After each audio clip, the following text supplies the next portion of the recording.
Welcome to another episode with AStepFWD, and we are delighted to be sharing today with the one and only Asha Elia. Asha, thank you so much for joining us today. How are you? Yeah, good. Thank you. The sun's shining. I'm happy. How are you? The sun is shining. We need to hold on to this for as long as we possibly can in England, as you know, because the weather can be a bit annoying. Everybody's really complaining about that. It's so hot. It's so warm. It was 32 degrees yesterday, but we all know in about a month we'll be complaining about the fact that it's going to be dark and cold again. So it's been amazing. You've had a really busy summer so far, hmm right? So Yeah. tell us a little bit about kind of yourself. Tell us a bit about what you've been doing for anyone that comes across this conversation that isn't aware, although I don't know how they wouldn't be aware of who it is that you are and your incredible voice and the work and music that you do. Thank you. That's really kind of you. Yeah, it's been a very busy summer. So it started off with writing the album. Then when the album was written, having to getting to film loads of content for it. We've just released the album, which is amazing. We did the listening party, which you hosted, which is super cool. That I'm so grateful for that. And then we've got the headline show coming up end of the month. So it's very full summer. It's incredible to have kind of these things all happening so close together. You've just mentioned that you've just dropped the album Awaken. I love the name of this album. Where did that come from? So I first thought of it. Well, I received a prophetic word in church, and one of the things that was said over me was, I think it was awake, and like in Christ you'll have life, and it reminded Mm. me of my first EP where I spoke about. It was called New Woke Deal, so it's kind of I wanted it to be like a continuation of what it means to have risen up and be fully awake and aware and in truth. I love it. So basically, it's been like the next chapter for anyone that's been following the hmm journey. How does it feel like you have been super consistent with some incredible collaborations? You've done loads of singles. You've mentioned there was an EP. Now it's your first debut album. Like, how does that feel to be producing like a full body of work? Um, I think it feels. I feel grateful that I've been able to like put a story out there because with Yeah. songs are very different in that it's like it feels like a snippet, like a one aspect of your heart. But I think being able to put a story out there has meant that I feel like people can experience the journey that I've been through the past few years. Yeah, which is amazing. And it's a really intimate insight into that journey. Some of the songs, have been really moving. We just recently had your listening party for this album, which was incredible. And it's really transparent, really exposing. How did it feel to kind of put yourself in that position of vulnerability that this is something so personal to your journey? You've put it in your real story, you've now put it out there, and people have already had a chance to kind of connect with it. How does it feel to be kind of someone that's kind of put that, I'm going to say, on blast, really? That's really brave, and people, I don't think they realize what that takes sometimes. So what has that been like for you? Um, so right in this, there was a song called "Lost Friends," which you've heard, and that's probably the most vulnerable track on the album. And writing that song was such a healing experience for me. So like Yeah. the fact that I'm able to put it out and give it to other people, it it my hopes is that it will bring an element of that healing that I experienced writing it to other people too. Like hopefully I can put into words some of the feelings that other people have been feeling too. So yeah. And I think in my listening of the album on repeat, definitely something that I feel resonated with me. Like, I don't think there'll be anybody that hears that song that really can't connect with it in some way. And I think these are relevant and necessary kind of topics to be speaking about through our music, because a lot of people, they gravitate towards music because it has this very incredible cerebral impact. It's about how it makes people feel. It is healing. They use music and therapy even. So to hear you bring kind of your offering to that, as much as it may have been healing to you, I can imagine it's going to have that same impact for those that listen. I'd love to talk about some of the collaborations on this body of work. And there's been some really prominent names on there. There's Jonathan Ogden, another homegrown name here in the UK, Ramaz from Nigeria, and of course your husband. How did that come about in this body of work? And more importantly, how did you find working with your husband, who is also an artist in his own right? Yeah, I love working with other artists. I remember I think I won something. I don't know. Oh my gosh, I shouldn't mention that because I haven't remembered it properly. But oh, I was no, I'm gonna leave it because it might not be a step forward. But yeah, I love working with other artists. And I think because it allows me to experience how other people work and to be inspired by them, and then we just bounce off each other and we can create something entirely new. Yeah. So I'm always reaching out to people that I admire and people whose work I love, and saying, "Hey, let's actually merge this together or just experiment." But in terms of the song with my husband, it was a long time coming, and we were kind of reluctant to merge our like we tend to relate with each other as people and not as artists. So we were reluctant to merge our two worlds in the artistry together. But we just felt like let's at least do it once so that we can say we've done it and then leave it. Yeah. But it was really good because he helps me songwrite sometimes as well. So it just felt natural. That's amazing. And I think that's such a gift. I don't think everybody can say that they are able to kind of work with their significant others like that. And like you said, you come from such similar backgrounds, but so uniquely different at the same time. What does that look like when you bring it together and you have to go home together and live a fruitful and peaceful life? It Yeah. can be kind of like a tense space, but to hear that it actually was so natural for you guys was lovely. And I think being at your listening party and seeing actually how the two of you work together so well, the support and the championing of one another's vision was actually beautiful to see. And for someone that was sitting on the kind of the outside but front row seat and observing, it really showed. I think it actually enhanced what I've learned about you through your music, is seeing like this is really real about what happens at home. And I think us being in the Christian environment, a lot of people want authenticity. A lot of people want to see like, is what I'm hearing from you, you've got great skill, great artistry, the vibes are awesome, but am I connecting with someone that can really relate to a real life experience? And watching the two of you was such a blessing to see that. So for those that don't know, this Heavenly War song was actually beyond just in the song. It was just wonderful to see them work together. So that's amazing. Do you think you, now that you've crossed that barrier, that you feel comfortable to do that again? We would feel comfortable, but we're just so focused on our own lanes, like hitting our own unique audiences because Yeah. like the people that I reach need to hear the gospel in a unique way to edify their spirits. And the people that he reaches, a lot of them may never have heard the gospel before and they have like a unique way in which they need to be spoken to. So we're just focused on our missions and just supporting each other in that. So yeah. Such a power team, guys. Love it so much. I want to talk a little bit about your journey, becoming the artist that you are. Like a lot of people, they like you've become quite a big name. MOBO Award nominated. You've had countless Step Forward awards as well, from what I know.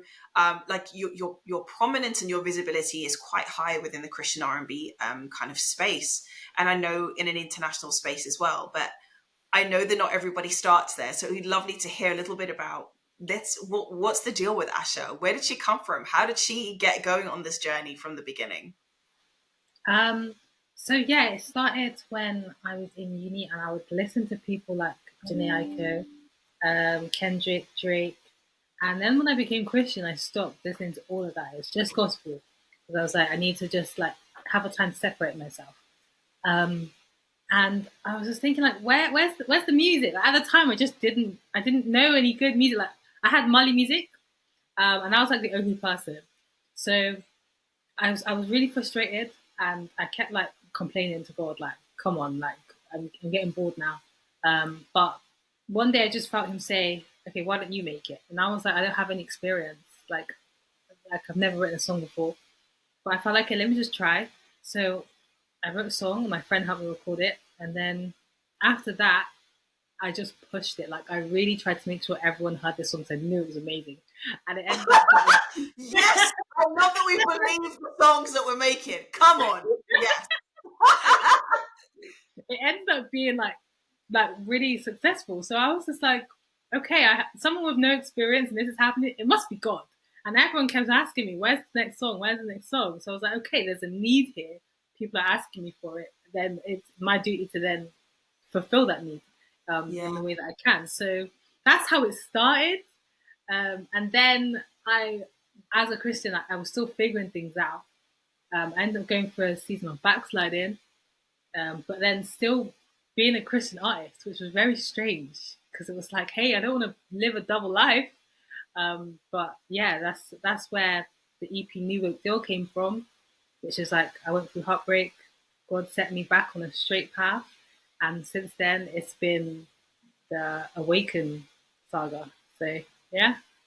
That is an epic story. We need to write a book about that as well. I love that. And I feel like so many will relate to that. And I think this is probably why your music just speaks the language that people need to hear right now, because they can relate to that story. What have been some of the challenges that you have faced, like navigating this journey as an artist? It like we see you now, we see you like headline show, full summer months, great promotion. We see the visuals. Your voice is heard all over the globe now, in like across the oceans. But there's a people don't know what's happening outside of those highlight reels. What have been some of kind of like the main challenges that you've kind of encountered on this journey? I would say, what's it called again? Imposter syndrome.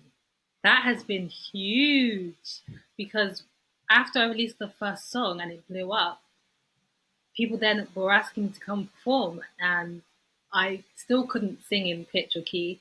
And obviously, that was the first song I'd ever written. So I was like, okay, but can I write another one that's just as good? And so it's gotten so much better through the years because I've just put in practice. But still, sometimes I have to really guard myself against thoughts that come from the devil. So I have to really just like focus on, okay, what is God saying over my life? He's put me here for a reason. I have a unique call in my life, and that's just a fight that happens like on a regular basis. I'm having to like ask God like to renew my mind in that area. So I yeah. just want to commend that process and just how you've explained and just kind of described how you lean into it anyway, because I think that is the determining factor between those that do and those that just dream. And I really admire from what you've just said, like there was a massive gap in the market. God gave you a word. You chose to lean into it. One song, you yourself knew that you didn't have all of the skills to make it work. You found a tribe to help you get there, which is already exactly how we should be working. And I love that story on its own. And then to hear like, okay, but what next? But you've turned up every time. And from one song, look at your repertoire now.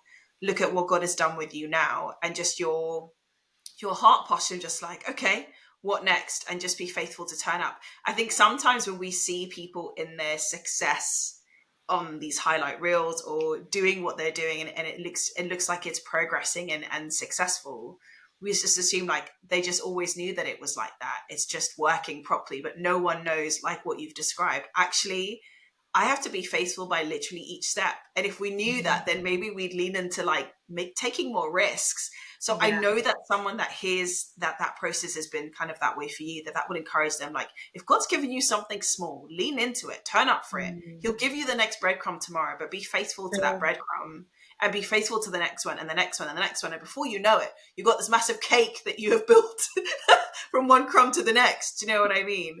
So mhm. hearing that was your process is super encouraging, and I know that's going to bless so many young people, and anyone else that feels like this is also something that they need to be following and what God's asked them to do. What are you hoping to see kind of develop out of what God has called you to do with your music and your ministry? Do you feel that you were called just to R&B and just that audience within the Christian space, or do you feel like in your mind when you write your songs you're speaking to a very specific crowd, or is it wider than just a specific crowd?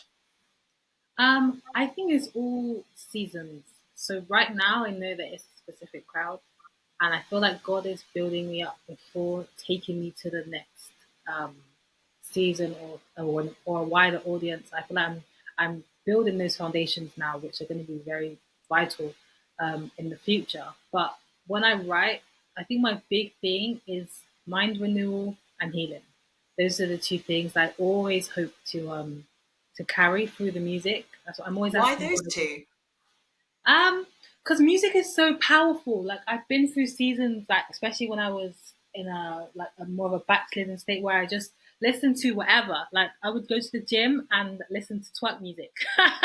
And then on the way back from the gym, I'd be like praying, thinking, okay, let me like get my mind back in order. But that's just not how it works. No, So it no, yeah, knowing how powerful music is, I yeah, always want my music to bring hope, and be able to leave people better off than when before they listen to it. So, yeah, because the thing is, the things that we allow to permeate our minds will ultimately, like the fruit will be in our actions and the way we think and our relationships, the choices that we choose to take, and it can alter our entire lives. So knowing the 100. power of music, I feel like that is a basic responsibility that I have whenever I release a song. It has to leave people better off. I love that so much. And who, like, where do you think some of these kind of next levels that God is taking you? Do you have an idea of that, or are you just turning up for what He's showing you right now? Um, I feel happy that I'm gone back into R&B. Mm-hmm. I love Afro beats, but I feel like this is where my heart is. So I feel like exploring the R&B scene a lot more and the people who love R&B, but in a way that's unique to me. So finding more of my sound for this next season, because it might not sound like traditional contemporary R&B. It might sound I don't know, just who I am. I want it to come through the music. So I'm just exploring my next sound, and then also the global element to it. Like I've just been receiving a lot of what's the word? People have really connected in America and in Nigeria and the other parts of Africa. So yeah, it's just been interesting and just working out if I want to grow more roots in the UK even, or maybe just focus on the people that are naturally coming towards our music. So things like that. That's incredible. I'm so excited for you. And I guess this leans in really well to kind of like my next question, which is what advice would you give to other up and coming artists about navigating the music or creative landscapes, especially those from a Christian background, trying to figure this thing out? Um, I would say pray and work as hard as possible. Like, and I was watching a Kirk Franklin interview with Lecrae the other day, and the thing that struck me was how excellent Kirk Franklin is. Like, even if he wasn't a Christian, he would be someone. He would be someone. And I think it's that, okay, allow God, trust in God to do his part, but we've also got to do our part. So take as many shots as possible. Um, and especially in this day and age of being an artist, I'm learning that it's not good enough just to put a song out here and there. Like, actually allow that, always, what's the word? If we allow life to hold us back or to distract us or to slow us down, ultimately that effect is going to mean that we don't get to walk in what God's calling us to do. So take as many shots as possible, because the only way that you'll lose is if you don't take that shot. If you keep taking the shots and it's not going how you want it, it could be just that one song that catches the attention of people. So yeah, consistency and continuing and persevering and not being afraid of, oh, if this doesn't work out or how I see it to be, because it's all a stepping block, one step after the other. That's what I would say. Yeah. I don't know if that I was love clear. that. I could probably Yeah, absolutely. I love that. And I just want to go back to what you said at the beginning, which I think is so important. And I wonder kind of like how it may actually feel like sometimes we've let that slip a little bit. But I was listening to also an interview with two artists who you may have heard of, for King and Country, and they just released a film together, the two brothers. Um, and it's a story about their lives. They're from Australia, and then their dad and took their six children that became seven children, and then they migrated to the USA for a better life. And the film's called Unsung Hero. And they're also Christians, they're gospel artists, Christian artists, and they said the thing that we need to really prioritize is being excellent in our field. Is be excellent. If we can produce the quality of great work, and we should have that additional kind of advantage because we're people that are tapped into the creator of the universe. That needs to be demonstrative in our conduct. That needs to be demonstrative, like you just said, in our consistency. be excellent. If you've got a gift, it will still require a level of discipline to make it excellent. So submit yourself to that Yeah. process, because that is what Mm. will distinguish you, regardless of outside of the faith element. If you do those things, that's godly principles. He asks us to be faithful. He asks us to Yeah. be, you know, a cut above the rest. Like, we need to, it needs to look and apparent for the rest of the world. Like, those in this Christian world are doing great stuff because their work is good. Their work is Yeah. good, but our work is good because of who we tapped into, and we've lived a life that disciples even our gifts, and what we Mm. have to offer the world when it comes to our craft. So I really love that you said that, and it's good to hear. Like, this seems to be coming up from a lot of prominent artists that I'm speaking to, and I think it's a message for young people now. I think it's a message for anyone that's got anything that they feel God has placed inside of them. Let's be excellent. If we can prioritize just being excellent, the stuff will open. God will do his part if we do ours in this way. Absolutely love that Yeah. so much.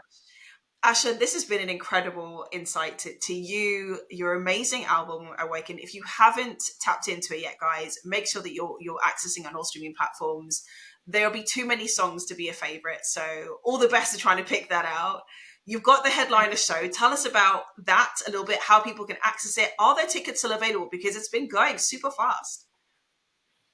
Yeah, there are a few available now, so you can access it. It's on Eventbrite. So if you type in Asha Elia on Eventbrite or on Google, it will come up and you can go. What date is it? Let's make sure that we have got that diarized. 31st of August.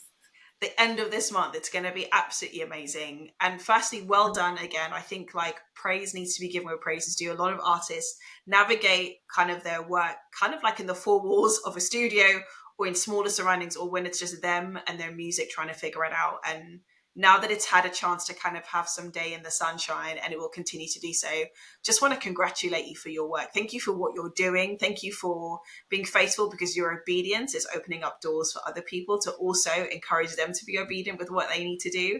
And we're just praying so much blessing for these next steps for you, Asha. Thank you so much for joining us on A Step Forward. We love you. Cannot wait for the headliner show. Amen. Thank you. Love you too, Carla.